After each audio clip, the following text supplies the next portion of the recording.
Hi everyone, welcome back to my channel. If you're new here, I'm Courtney Ryan, and today we're doing another entry form video. So if you're not familiar with this style of video, basically I have a little highlight on my Instagram where you can fill out a Google form and send me your questions, concerns, situations, and in these videos I give my general advice. So with that being said, let's go ahead and get started.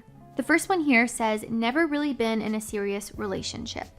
Hi Courtney, I'm 27 years old and I recently moved to Manhattan following law school. Good for you. I have my own apartment, I'm a lawyer at a big law firm, and make very good money for my age. I have been recently exploring the dating scene, and there is one subject that always made me anxious, which is what my dating history is / when was my last long-term relationship. The truth is I have not been in a relationship since high school, which cannot be counted as a serious relationship in my opinion.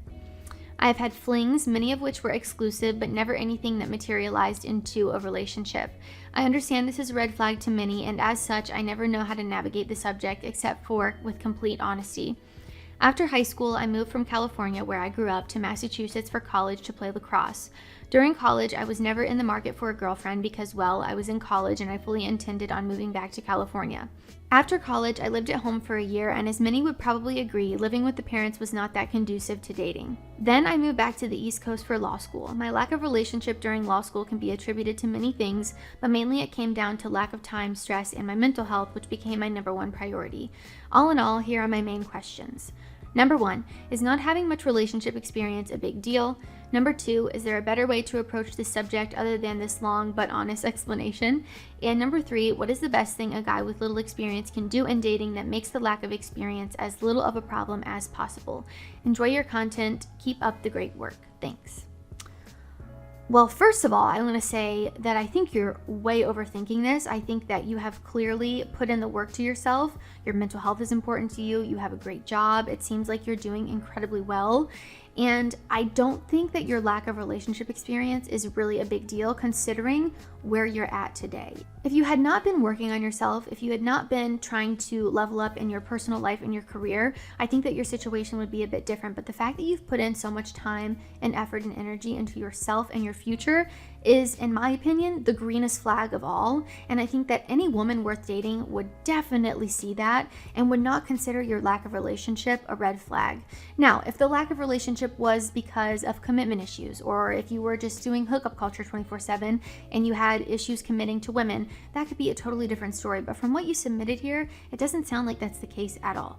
So to answer your first question, is not having much relationship experience a big deal? In this situation, absolutely not. For some people, maybe if you're like 45, you've never had a girlfriend in your life, you've never interacted with a girl, sure, that could be a big deal, that could be a red flag. But for you, I think that you are a walking green flag. If I had a single friend, I would send her your information because you just sound like you're a well-rounded guy that should have no issues dating. 2, is there a better way to approach the subject other than giving this long but honest explanation? I mean, I think when you're dating people, your past relationship experience or just your romantic, involvement in the past sometimes does come up naturally. So I think if it comes up naturally and she asks you, I think everything you just told me is totally fine. You were honest. You said why you haven't had a girlfriend. You were focusing on you, and there's nothing wrong with that. And again, the right girl is going to see that as an admirable trait and is not going to see that as a red flag given where you're at today. And then to answer your third question, what is the best thing a guy with little experience can do in dating that makes the lack of experience as little of a problem as possible? I think really, again, if it comes up in conversation, you just bring it up, but really, there's nothing that you need to do. You're at a good place with yourself. You've worked on yourself. You're setting yourself up for a very successful future. And I think a big mistake that a lot of people make when they enter into a relationship or they want to get into something serious is they haven't done the work on themselves. They're not at a good place with themselves. They don't have a good relationship with themselves. And in return, every other relationship in their life reflects the relationship they have with their self, right? But you've already got that down pat. So again, I really don't think there's anything else to add here other than relax. You've done the work you needed to do. You've focused on yourself. And I think now you're at a point where you can, let someone else into your life and just date, put yourself out there, go on different dates, figure out what you like, and you can be picky, I think. So good luck. Let me know how it goes. Next one here.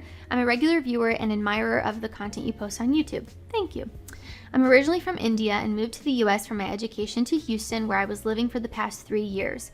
Recently, I moved to a new city for job opportunities. I feel lonely sometimes since I don't know anyone here because all my family and friends live in India or other parts of the US.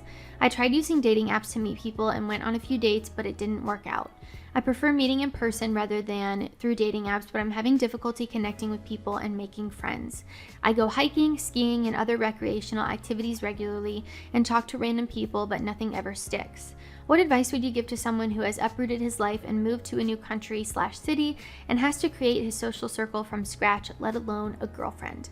So first I want to say I think it's great that you are putting yourself out there and trying new things. I think that's the hardest battle for most people, is just getting started. I think it's admirable that you moved to a new country and totally uprooted your life. I think that takes a lot of courage to do.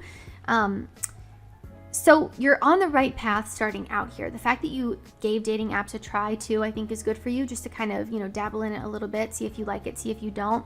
I have found that men have better experiences dating and meeting people in person instead of through dating apps, just because dating apps are so favored to women and kind of one-sided when it comes to that, and can often feel like a waste of time and money if you're not getting any results. So at least you've realized that. I do think you're doing the right things. You're hiking, skiing, recreational activities. You're clearly putting yourself out of your comfort zone and doing things that you enjoy. You have hobbies, which is a great thing. I think to get things to stick with people, you should be joining groups or clubs.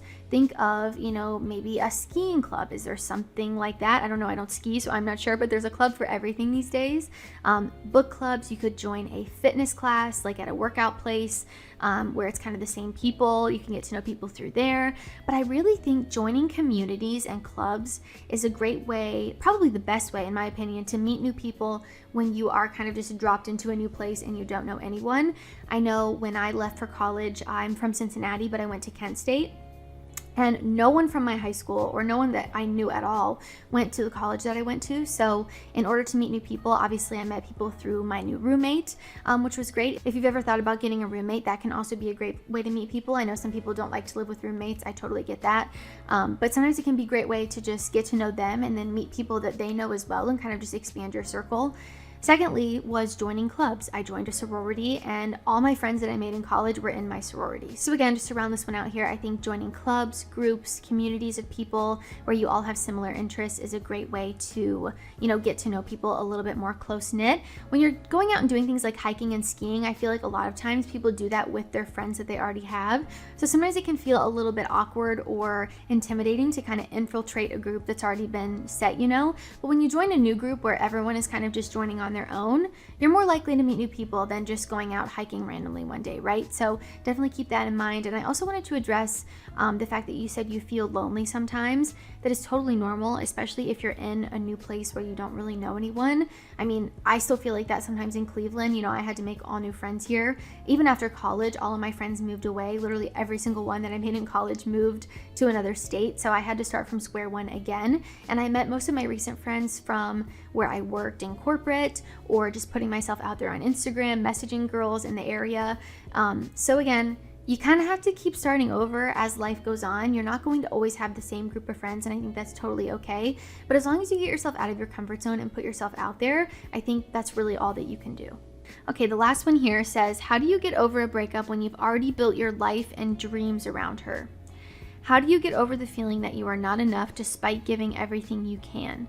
Thanks, Courtney, and congrats on the engagement. Wishing you and Teddy the best. Well, thank you. I appreciate it. Now I'm going to try to help you here. So first of all, I want to start by saying I'm sorry that you're going through a breakup. No matter who you are, no matter what the situation is, and no matter what the breakup was like, breakups suck. They're not fun, they're not easy, and they take time to get over, right? So hugs and positive vibes to you, because I know it's tough. Secondly, I think this is why it's so important to understand this. Your partner or person you're with should complement your life. They should enhance your life, but they should not be your life, right? And it sounds to me like you made this girl your everything, your world. Maybe you were revolving around her like she was the center of the universe. And this is a huge mistake for a lot of reasons. Number one, you lose your sense of self. Number two, if things don't work out, you feel like you've just been dropped on another planet, because the planet you were revolving around just got lost into space, right? So you feel like you have no idea where you're at, where you're going, because your future plans and everything you thought you were going for just got totally destroyed because you were focusing on doing it for someone else instead of doing it for you. So your life and your dreams should not revolve around another person. It should simply revolve around you and what you want out of life, right? Because even if that other person is not in the picture, it's still going to withstand. So you really have to do it for you. Really think about what you want, why you want it, and not so much about pleasing someone else or doing something for another person, because as you can probably see, that doesn't always pan out the way you want it to. So I think it's really important to have your own thing going on and to really do things for yourself and not to please someone else. I've also done an entire video on how to get over a breakup, which I think would be a really great first step for you to go check out if you haven't already, just to kind of make sure you're on the right path. There are some things that I think no matter what your breakup looked like, you should be implementing into your daily life, just to make things a little bit easier for you and easier to move on, right? I think one of the first steps is accepting that the relationship is over, that you're broken up, and don't think about your future with her in it. Just stop thinking about that, because it's only going to make things harder for you. I think when you really fully grasp that it's over, you accept it, then you allow yourself to grieve from it and to move on and to be able to look forward to the new opportunities that life will bring you, instead of being so caught up in the past and this other girl that you dated. So go watch that video. I think it will really help you. But again, the most important thing, do things for you and not for other people. Alright guys, that is all I have for this video. If you liked it or found it helpful, be sure to give it a thumbs up and subscribe to my channel to be in the loop for when I release new content. If you want to participate in future videos like this, be sure to give me a follow over on Instagram at Courtney Christine Ryan. I have a little highlight on my profile called Need Advice. I have a Google form on there that you can fill out with questions, scenarios, concerns, things that you want my general advice on that I'd be more than happy to help you out with in a video like this one. As always, thank you all so much for watching, and I will see you all next time.